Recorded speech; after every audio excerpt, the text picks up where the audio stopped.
shift your mindset from caring to not caring, because what it does is this inverse proportionality relationship where indirectly it was coming when I stopped caring. Because the thing is, we worry a lot, right? In our mind, we think about the future, like, oh my gosh, am I going to get settled? Am I going to, buy a house? Or am I going to have a stable life in the future? And you put so much worry, and from that worry, there's also, you can say, desperation, right? Because you want something and you think, I want this, but why is it not coming? Why is it not coming?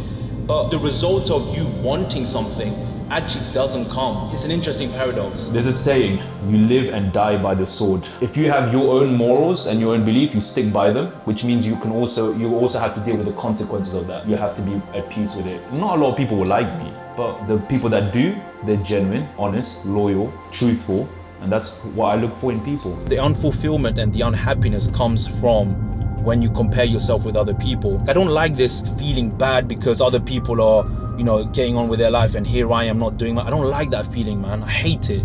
I want to be happy for them. I don't want to feel bad. It's selfish. I don't like that, because if I stop caring about myself and stop worrying, I would generally be more fulfilled and happy within me.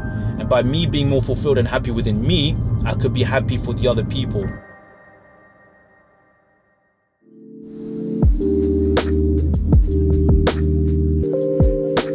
Good morning, peeps. It is currently 8:05 on Sunday morning, and we are about to get ready for the day of maths classes. So currently the GCSE exams have started. The maths exam, the first maths exam, is this Thursday, and A-level maths exam will come up in June. So things have started and things are a bit more serious. Now, when I say serious as well, I don't try and mean it in a way where, if you fail your exams, your life is over. That is not what I'm saying. So please don't, misinterpret what I'm saying. But for the current situation and the current moment that I guess these students are in, it is crunch time. So we're just going through more exam questions, because I think the way I work is, okay, if you know what comes up in the first paper, you have an idea what will come up in this set paper 2 and paper 3. We'll see what happens in the first paper, what topics they've given, what questions they've given, and then from there I'll get a better idea of what could potentially come up. Doesn't mean it will come up, but you'll get an idea if you see from all the past exam papers. Most of the time there's patterns, right? Obviously this stage of the season, I guess students shouldn't be trying to learn topics or revise. You most likely have done everything, or you should have done everything, and it's just now going through your notes. That's it. And it's also really dealing with pressure and how you deal with the pressure and the nerves and anxiety. So there's a lot of that stuff going on. But yeah, man, I've done this year in, year out, so I pretty much know what to expect and how it works, how the mind works, and it's just trying to really adhere to that and make sure that you sail them through the path and make sure that they get to the other end of the path and do well. And also the weather has been amazing. Like from Tuesday till Sunday, today, which is 6 days, it's just been sunny, warm.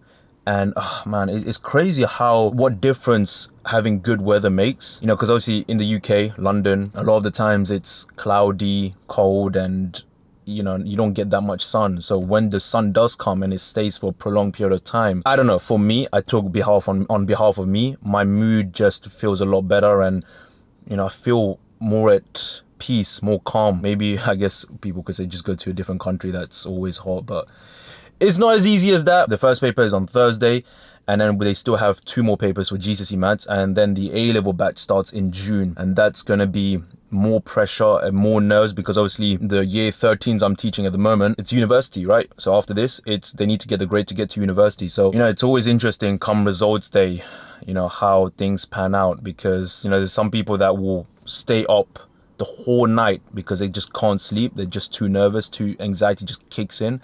And there's some people that just, I don't care. Like if it comes, it comes. If it doesn't, it doesn't. To each to their own is what I would say. For those who just kind of go with it and be like, okay, if it comes, it comes. If it doesn't, it doesn't. As long as you've put the work in and you've done everything you can, you're good. You don't need to worry.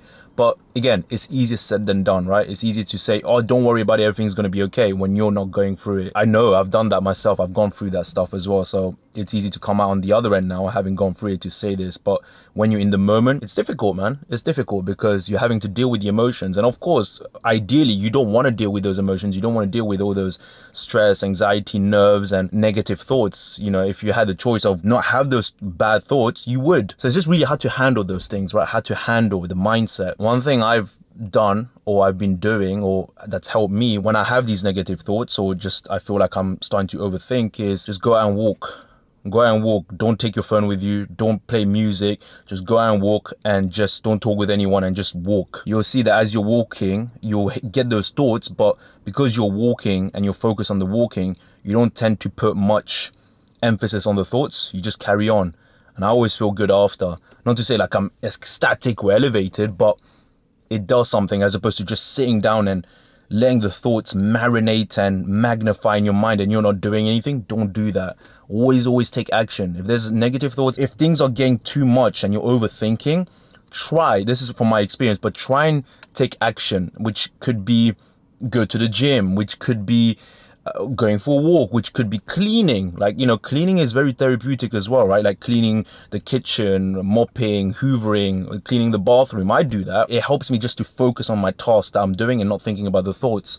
Or cooking, or just any activities, just small little activities. It doesn't have to be grand.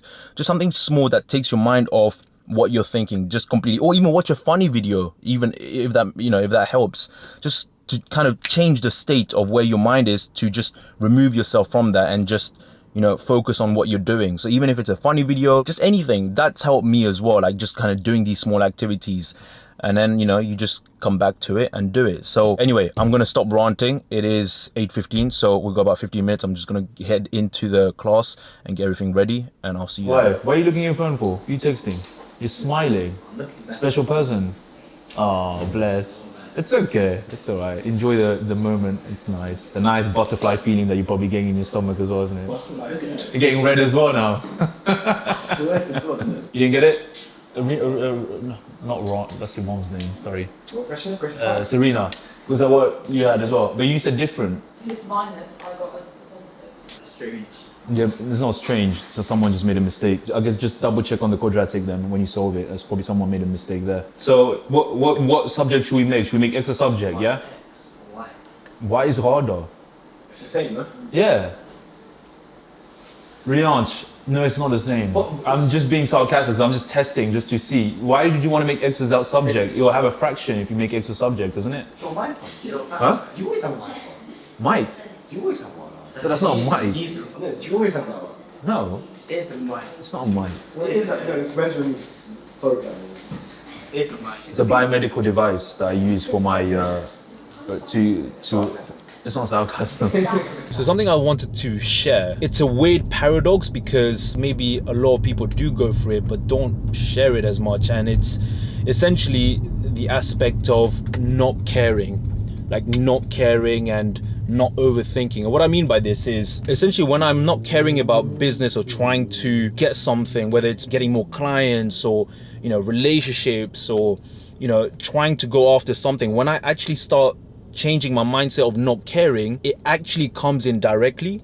And it's so interesting because we probably think naturally, logically, that okay, if we think about something and we try and do as much as we can towards it and try, that it will come. But I'm realizing more and more that the reverse is true. So when I say don't care, I'm not saying basically don't do anything and just be arrogant, cocky, and whatever. I'm not saying that. What I'm saying is you still do what you need to do, but you shift your mindset from caring to not caring, because what it does is this inverse proportionality relationship where direct or inverse proportion, if you know maths, but it was like indirectly it was coming when I stopped caring. Because the thing is, we worry a lot, right? In our mind we think about the future, like, oh my gosh, am I gonna get settled? Am I gonna buy a house? Or am I gonna have a stable life in the future? And you put so much worry, and from that worry there's also, you can say, desperation, right? Because you want something and you think, I want this, but why is it not coming?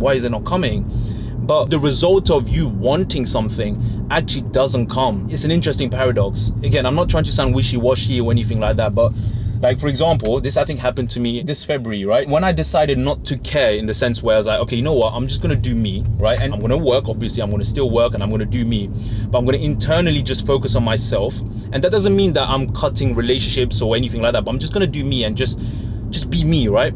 I've noticed that in a way the wavelength or the frequency changed within me, where I wasn't really thinking much about the future in that regard, where I was worried about the future. I was like, oh my gosh, is it gonna happen to me? Am I gonna settle, or am I, is my life gonna be okay? I kind of stopped thinking about that. And the moment I stopped thinking about that, it was like indirectly a lot of the things started to come. So as a result of this, there were people that started contacting me just to check in how, and this is crazy talking about timing, right? Just out of the blue, I say out of the blue, but when I started to shift my mindset, people started to, message me, like old people, old friends, or even, relationships, if you like, as well, that I've had before. And it's so interesting because I was like, that is such a coincidence. Like, why, when I started to change my mind, when I decided not to care, when I decided to be like, okay, you know what, I'm just gonna do me. I'm gonna stop worrying about what my future, because the thing is, well, is that, see, everyone in my circle, quote unquote, settled, right? They're married, everything. Indirectly, you start thinking about yourself and be like, oh my gosh, is it gonna happen to me? The unfulfillment and the unhappiness comes from when you compare yourself with other people. You see, if you didn't compare yourself with other people and you just carried on doing you, the lack of fulfillment or the lack of happiness, however you want to call it, however you want to label it, will not come. And I feel like there's a power in not caring and just to stop overthinking and just doing you. Because this is the thing, this is something I have to work on myself, is, oh shit, these potholes, man. It's easy to focus on what other people have and where they're going, and forgetting about your life, your present moment, because you are missing out on that present moment, that time that you could be enjoying. Like, ask yourself, when was the time you were truly fulfilled? The time when you were like genuinely at peace, like you felt like, oh my gosh, life is amazing, life is good. It's probably the time when you were in that present moment. You didn't think about anything else. You weren't thinking about the past, you weren't thinking about the future. You genuinely were in the present moment, and you weren't overthinking. You weren't thinking at all, actually. That is probably the moment where you felt like life is good, because that's what happened to me. And I think there's a lot of power in that. But again, it's a balancing act, because not every single time you're gonna feel like that, right? So it's a good bearing to try and remember. But obviously, as human beings, we like to worry, we like to compare. So that's something I'm just trying to learn, trying to feel a bit more comfortable about, because it's not easy, man. It's not easy. Like, I'm sure a lot of you as well are going through things, and especially when you care about something as well and it not going the way you wanted, it hurts. We put a lot of pressure on ourselves all the time. And me saying all of this, by the way, doesn't mean that I figured my shit out. I'm learning this shit as I'm going through this, which is why I'm sharing this, because it's raw. So please don't think that I've got my life sorted and I know what. No, absolutely not. I always feel that life is a forever learning experience. You're never gonna know everything. You take what you have and you learn and you adapt. When I don't chase business comes to you. You don't go to the business, it comes to you. There's a wavelength that you give out as when you decide not to care. And I feel that people feel that. They can sense it. They can't verbalize it, but they can sense it. And I definitely feel it's innate in us as human beings, where we can feel these wavelengths, attraction, whatever it is, call it what you will. I don't think I've ever heard anyone saying that, oh, you know what, I'm gonna find a boyfriend or a girlfriend or a wife or husband, and I'm gonna do this, and it ends up coming the way they want. From my experience, I haven't heard that. A lot of the times, or a lot of the stories I've heard is, oh, when I wasn't expecting it, or when I wasn't looking, it just came out of nowhere unexpectedly. Isn't that interesting? And yet here I am, like an idiot, chasing in a way where I'm thinking like, okay, this is what I want, so I'm gonna go after it. But every time I chase and want it, the thing that I'm chasing, it becomes more and more distant. It's so interesting, man. And I don't want to sound wishy-washy about, law of attraction and all that stuff, but I do feel like we emit certain wavelengths as human beings, and other human beings will feel that. There's something there, man. There's something there in the way, like energy, right? Okay, think about energy. You see someone coming into the room, and that person maybe doesn't have to say anything, but you can feel the energy of that person without that person saying anything. That's frequency. I could be wrong, but that is something, right? I don't like this feeling bad because other people are, getting on with their life, and here I am not doing that. I don't like that feeling, man. I hate it. I want to be happy for them. I don't want to feel bad. It's selfish. I don't like that, because if I stop caring about myself and stop worrying, I would generally be more fulfilled and happy within me. And by me being more fulfilled and happy within me, I could be happy for the other people, if that makes sense. That's the also orange and red. What? The camera's orange, that's orange, bag's red. I'll ask the manufacturer of the camera to change the color next time I buy it. I'm a bit confused about C, because when I tried finding the grade, I ended up put 0 divided by 4. Yeah, Lara went through that conundrum as well. It was a very difficult task for her to overcome. Why does it matter if the gradient is 0? You can't divide 0 by 4. Really? I guess it'll give you infinity. 0. minus 0.25. Don't embarrass yourself. Just stop. Don't say anything. Are you on 3 as well? You should let us guess it. What? You should let me what? You should let us. Dress me? The outfit. No. No, I'm not a kid to be dressing up like with hoodies and whatever that is. Being a 26-year-old is. We're not 26. Okay, I'm joking. 28.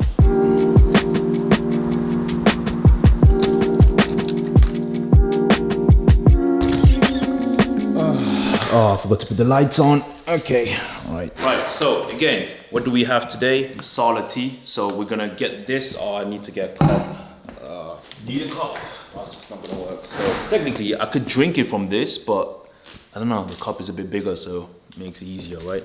So yeah, it was interesting. There was a conversation that happened that I wanted to share as well. Oh, that's hot. I'll talk a bit more in the next clip. Is that I had students that were saying to me, quite a lot of students always, they say to me, "Sir, you never get ill. You always show up like every week. You show up to class and you're never ill. You never stop class. How is that?" I found that so interesting because when I look at the span that I've been teaching, and this has been in years, I've never taken a week off, like a weekend off or, you know, weekdays off when I'm teaching. It's only been if it's for the holidays. And even for the holidays, like Christmas, we only stop for 1 week and then we carry on. So it's interesting because from December, this December that's gone, we took 1 week off and I've been teaching for what? January, February, March, April, May, June, July, and I'll be doing until July anyway. So 7 months straight non-stop. So I'll share to you my thoughts about that on the next clip about, you know, them saying this and what I responded to them.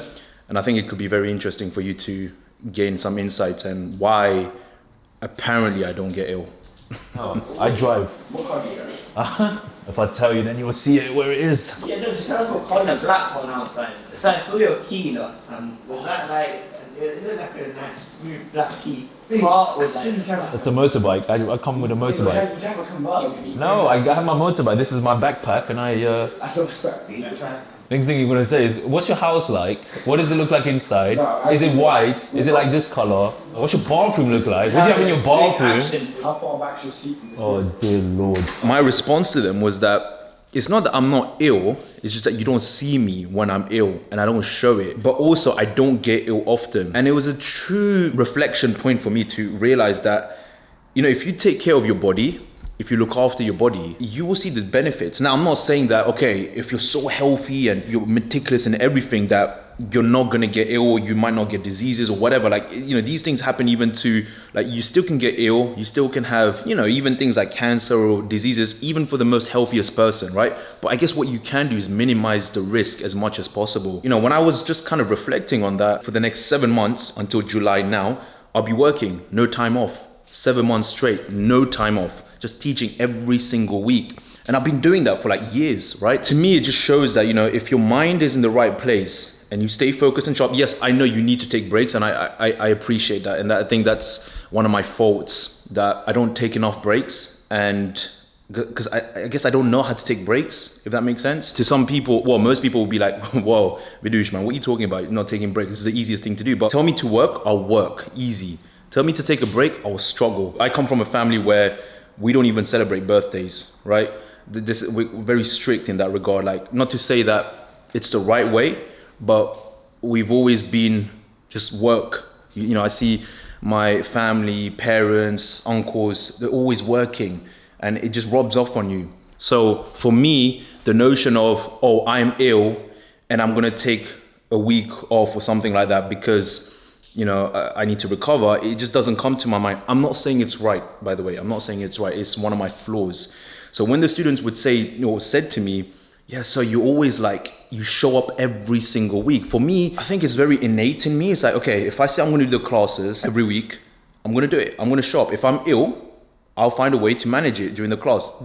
I think there's been very few days or rare days where I have been ill whilst I was teaching. The reason behind that is most of the times when I do get ill, it only comes maybe for a day, 2 days max, sometimes 3, and then I recover quickly after that. Yeah, it was interesting, man. It was interesting. I don't know about you guys, but like I said, it's probably a flaw, and I need to find a way where I can try and balance and try and enjoy life a bit more, in the sense where I don't need to work all the time, you know? I do enjoy life, I'm not gonna lie, I do enjoy it, but it's like that generational transition from your parents and family, and you see them working so hard and putting the work in, and it just robs off. It robs off, right? Now, of course, everything has a balance, but if you enjoy what you do, right? I enjoy teaching, I like teaching. I don't see it as work. Yeah, there's gonna be some days where you feel a bit off, of course. But for most of the time, majority of the time, I don't feel like it's work. So a lot of people say, oh, you know, holidays, everything is great and everything. That's good. Every now and then it's fine. But a lot of people also go on holidays to escape their day-to-day life because they're not fulfilled with their day-to-day life. Be careful about that. So yeah, that was just something I wanted to share, a little discussion that we had. Actually, a lot of people do ask me this as well, the students, because they see me, I'm just so disciplined. Like, okay, we work every week, I show up. I don't know, man. Maybe I can take the pedal off the gas a bit. I don't think it will happen. Because even like with retiring, a lot of people want to retire, which is fine. I think I'll be bored, man, if I retire. I don't think retirement is for me. I'm not saying that you work 24/7. I would feel like, for me, I would still want to work in some sort of capacity and not stop working, because then you'll be bored. Like, imagine you're not doing anything. And yes, you can say you go into these countries and explore, but after a certain time, it gets bored. Your mind needs to work. Your mind needs to do something. I wouldn't stop working, but I wouldn't also work 24/7 when I get older. I would want to still work in some sort of capacity. But yeah, that's my 2 cents, or 2 pennies, shall we say. But we're gonna get ready to class, only 5 minutes left now, and I will see you on the next one. There's a saying, you live and die by the sword. If you have your own morals and your own belief, you stick by them, which means you also have to deal with the consequences of that. And you have to be at peace with it. You can say, I'm very certain in certain ways, there's gonna be consequences, but I'm okay with that. Not a lot of people will like me, but the people that do, they're genuine, honest, loyal, truthful, and that's what I look for in people. You never know, if this gets bigger, literally, if I get more money, the more money is not for me, the more money will be used to build something to give value to more people. That's how I look at it. So I'll build something huge, and then I'll train everyone else to be like, okay, this is how we're gonna do it, and I'll make sure that there's a culture there. That's vision. For me, that's vision. That's what I'll fight for. It's reputation. It's not qualification. If you build a reputation, people will come.